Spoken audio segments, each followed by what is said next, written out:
Assalamualaikum warahmatullahi wabarakatuh. Halo semua. Kami dari kelompok 9 dengan media video ini akan mempresentasikan sebuah materi dengan judul Pembelajaran Efektif dengan media pembelajaran. Sebelum menuju ke materi pembahasan, alangkah baiknya jangan lupa like, subscribe, dan komen. Terima kasih. Dalam kelompok 9, ada 4 orang sebagai pemateri. Di antaranya, yang pertama ada Eva Rahmawati dengan NIM 041. Yang kedua, ada Mazi Atul Saadah dengan NIM 051. Yang ketiga, ada Ana Alvina dengan NIM 069. Dan yang terakhir, saya sendiri, Uswatu Rasyidatul Husnindah dengan NIM 078.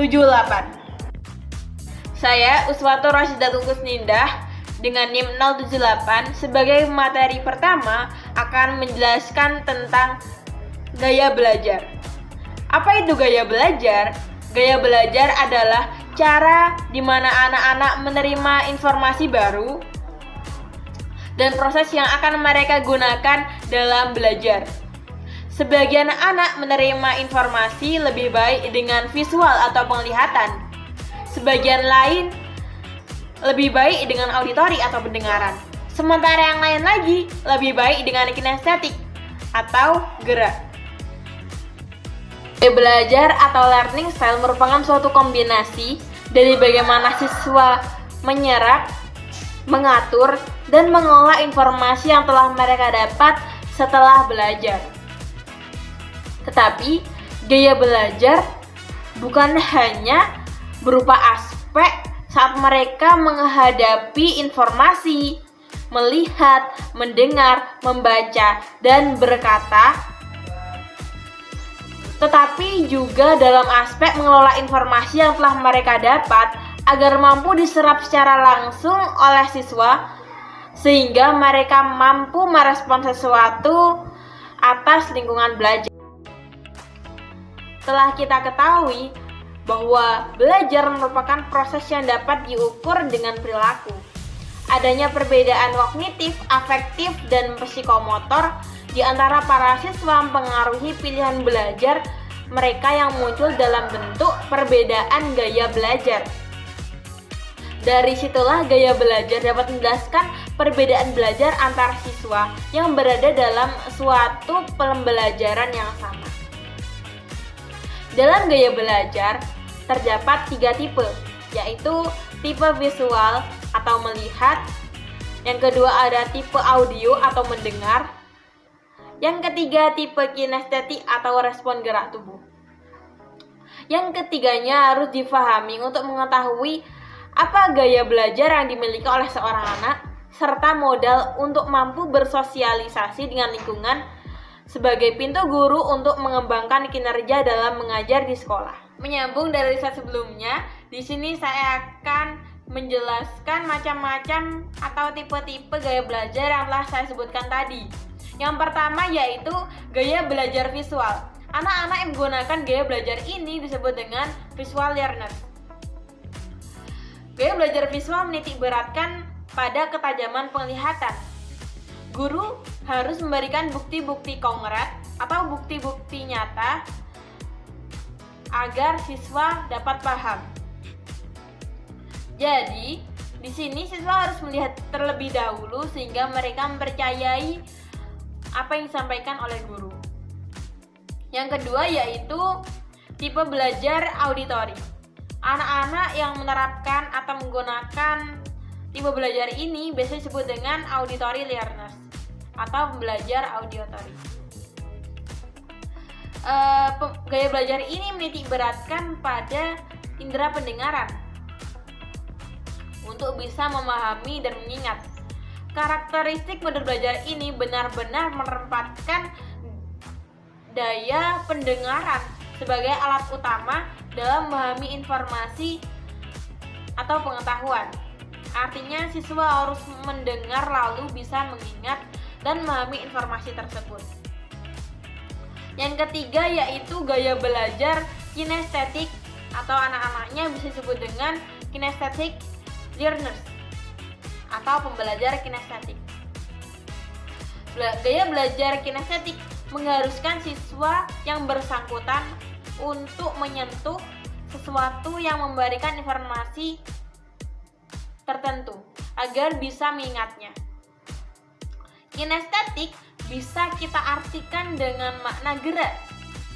Jadi siswa akan biasa membuat suatu sentuhan ataupun gerakan saat memahami informasi atau pengetahuan. Terima kasih. Dari tipe-tipe di atas dapat diambil sebuah contoh, yaitu apabila dalam satu kelas yang terdiri dari 3 anak, si A, si B, dan si C. Si A ini tipe belajarnya atau gaya belajarnya itu visual atau lebih ke penglihatan. Si B lebih ke audio, sedangkan si C lebih ke kinestetik. Saat guru menampilkan gambar, siswa yang pertama kali paham atau yang lebih cepat paham itu nanti si A. Karena apa? Karena ia lebih ke penglihatan atau ke bukti-bukti konkret. Sedangkan apabila guru menjelaskan materi dengan ceramah atau berbicara langsung pada siswa, siswa yang akan tanggap atau memahami secara cepat adalah audio. Sedangkan saat guru memberikan materi dengan gerakan-gerakan yang lebih cepat paham yaitu si C atau kinestetik. Dan di saat yang terakhir, guru membawa sebuah benda, yaitu contohnya kelinci ataupun kucing ya. Sambil kucing. Kucing tersebut ditaruh di meja depan kelas. Apa yang terjadi ketika siswa melihat dan menyentuh dan mendengar suara kucing? Mereka jadi paham secara bersamaan. Kenapa? Karena media kucing itu dapat dilihat, disentuh, dan didengar. Jadi kucing itu bagi si A, oh dia itu memiliki telinga 2, dia itu lucu, dia itu memiliki kumis gitu. Sedangkan si B menjelaskan, oh suara kucing itu meong, oh yang punya suara meong itu berarti kucing. Nah, gitu. Sedangkan si C dia akan mengira, oh kucing itu bulunya lembut, kucing itu berbulu, telinganya itu bisa digerak-gerakin seperti itu. Jadi mereka memiliki cara-cara memahami seperti apa kucing sendiri-sendiri, baik dengan cara melihat, mendengar, ataupun menyentuh atau merasakan. Seperti itu. Assalamualaikum warahmatullahi wabarakatuh. Perkenalkan, nama saya Ana Alvina, NIM 069 kelas 3B. Di sini saya akan menjelaskan tentang manfaat memahami gaya belajar siswa. Manfaat memahami gaya belajar siswa, ada banyak keuntungan untuk memahami gaya belajar yang Anda miliki. Agar dalam belajar kita bisa memproses informasi dengan lebih efisien. Beberapa manfaat tersebut antara lain sebagai berikut. Manfaat memahami gaya belajar siswa terdiri menjadi 3. Yang pertama, keuntungan akademik. Yang kedua, keuntungan pribadi. Yang ketiga, keuntungan profesional. Yang pertama, keuntungan akademik. Keuntungan akademik itu sendiri terbagi menjadi 5. Yang A, potensi belajar menjadi maksimal. Yang B, sukses pada setiap tahap pendidikan.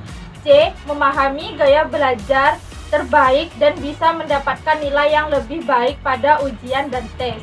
Yang D, mengatasi keterbatasan di dalam kelas. Yang E, mengurangi tingkat stres dan frustasi. Yang kedua, keuntungan pribadi. Keuntungan pribadi itu sendiri terbagi menjadi 6. Yang A, meningkatkan rasa percaya diri dan juga harga diri. Yang B, memahami cara terbaik dalam mengelola pengetahuan. Yang C. Mengetahui kekuatan serta kelemahan diri. Yang D. Menikmati setiap proses belajar. Yang E. Mengembangkan motivasi belajar. Yang F. Memahami cara untuk memaksimalkan kemampuan serta keterampilan alami. Yang ketiga, keuntungan profesional. Keuntungan profesional itu sendiri terbagi menjadi 5. Yang A. Unggul dalam persaingan ataupun kompetisi. Yang B. Dapat mengelola tim dengan cara yang lebih efektif. Yang C. Mempelajari bagaimana cara meningkatkan prestasi dengan lebih efektif. Yang D. Meningkatkan keterampilan dalam menjual. Yang E. Meningkatkan produktivitas. Perlu diingat bahwa tidak ada cara yang benar atau salah dalam belajar. Setiap orang memiliki karakteristik masing-masing dalam menerima pelajaran. Memahami gaya belajar dapat membantu Anda untuk belajar serta bekerja dengan lebih efektif dan efisien. Sekian, terima kasih. Di sini saya akan menjelaskan tentang mendesain pembelajaran yang efektif. Makna pembelajaran efektif. Makna pembelajaran efektif. Pembelajaran efektif adalah perubahan yang membawa pengaruh, makna dan manfaat tertentu. Pembelajaran yang efektif ditandai dengan sifat yang menekankan pada pemberdayaan peserta didik secara aktif. Pembelajaran yang menekankan pada penguasaan pengetahuan tentang apa yang dikerjakan, tetapi lebih menekankan pada internalisasi tentang apa yang dikerjakan, sehingga tertanam dan berfungsi sebagai muatan nurani dan hayati, serta dipraktikkan dalam kehidupan oleh peserta didik. Dapat disimpulkan bahwa pembelajaran efektif menekankan pada sebuah proses perubahan seseorang dalam kognitif, tingkah laku, dan psikomotor dari hasil belajar yang ia dapatkan dari pengalaman dirinya dan dari lingkungan yang membawa pengaruh, makna dan manfaat tertentu. Pembelajaran akan berjalan efektif jika pengalaman, bahan-bahan, dan hasil-hasil yang diharapkan sesuai dengan tingkat kematangan peserta didik serta latar belakang mereka. Sekian, terima kasih. Nama saya Evan Pawati, NIM 41. Saya akan menjelaskan tentang langkah-langkah mendesain pembelajaran efektif dan penerapannya. Langkah-langkah mendesain pembelajaran efektif ada 2, yaitu memilih strategi pembelajaran dan memilih teknologi media yang sesuai dengan bahan ajar. Yang pertama yaitu memilih strategi pembelajaran. Pemilihan strategi pembelajaran disesuaikan dengan standar dan tujuan pembelajaran. Strategi pembelajaran dapat menentukan metode yang tepat.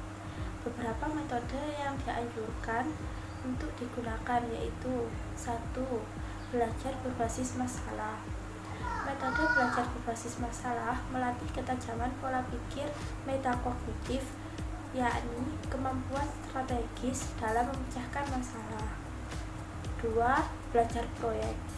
Belajar proyek yaitu metode yang melatih kemampuan siswa untuk melaksanakan suatu kegiatan di lapangan. Proyek yang dikembangkan dapat berupa pekerjaan atau kegiatan sebenarnya atau berupa simulasi kegiatan. Yang ketiga yaitu belajar kolaboratif. Metode belajar kolaboratif ini ditekankan agar siswa mampu berlatih menjadi pimpinan dan membina koordinasi antar teman sekelasnya. Langkah-langkah yang kedua yaitu memilih teknologi dan media yang sesuai dengan bahan ajar. Media bukan hanya berupa alat atau bahan saja, tetapi hal-hal lain yang memungkinkan siswa dapat memperoleh pengetahuan. Media itu meliputi orang, bahan, peralatan, atau kegiatan yang menciptakan kondisi yang memungkinkan siswa untuk memperoleh pengetahuan, keterampilan, dan sikap. Dalam langkah ini, pendidik akan membangun jembatan antara peserta didik dan tujuan rencana sistematis untuk menggunakan media dan teknologi. Setelah mengetahui gaya belajar peserta didik dan memiliki gagasan yang jelas tentang apa yang akan disampaikan, maka harus melakukan pemilihan. 1. Metode pembelajaran yang digunakan harus tepat untuk memenuhi tujuan bagi para peserta didik. 2. Media yang cocok untuk dipadukan sama dengan metode pembelajaran yang dipilih. 3. Materi yang disediakan untuk peserta didik sesuai dengan yang dibutuhkan dalam menguasai tujuan. Materi yang kedua yaitu penerapan pembelajaran efektif. Pendidik mengemban tugas utama yaitu mendidik dan mengajar. Tugas utama atau tugas pokok ini merancang, melaksanakan, dan menilai. Tugas merancang dilaksanakan sebelum pelaksanaan kegiatan mengajar di dalam kelas, yaitu merencanakan seluruh aktivitas yang dilakukan agar terjadinya proses belajar bagi peserta didik. Setelah merancang kegiatan, guru melaksanakan seluruh aktivitas sesuai dengan rancangan, mulai dari kegiatan awal, kegiatan inti, dan diakhiri dengan kegiatan menutup pelajaran. Pembelajaran yang efektif sesungguhnya bukan sesuatu yang mudah dan sederhana. Pembelajaran yang efektif bukan hanya masalah tercapainya seluruh tujuan khusus pembelajaran. Pembelajaran efektif ini sangat terkait dengan guru yang efektif.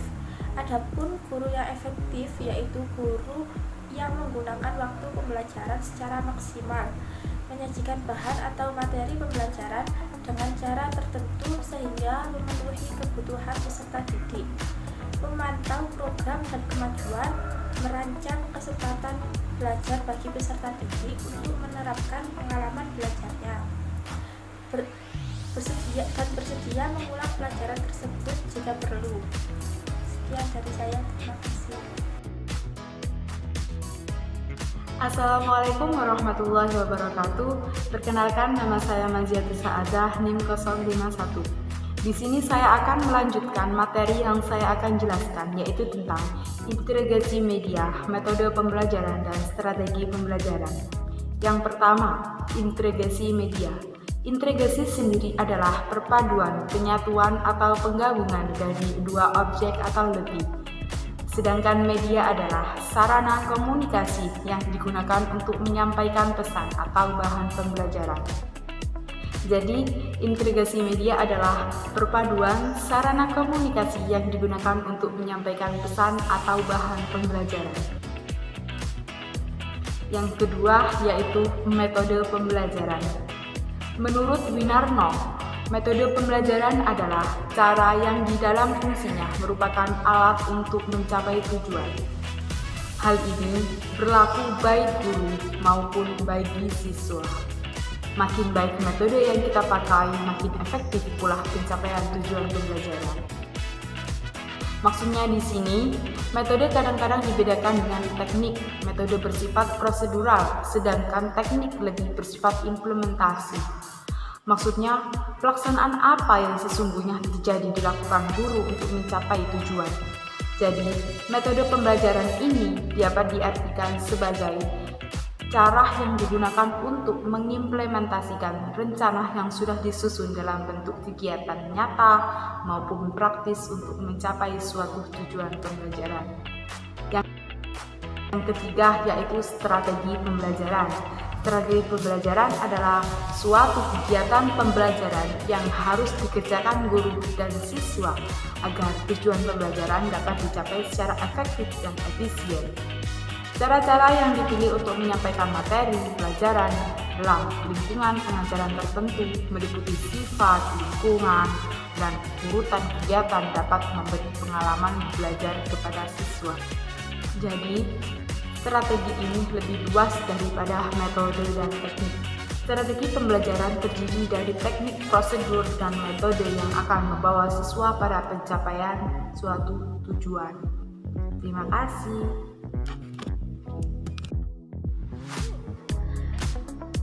Itu saja presentasi dari kami. Semoga bermanfaat dan dapat menambah ilmu pengetahuan kita. Dan semoga kita dapat menjadi calon pendidik yang mampu menghadapi masalah-masalah di masa depan. Akhirul kalam, wabillahi taufiq wal hidayah, waridawal inayah, wassalamualaikum warahmatullahi wabarakatuh.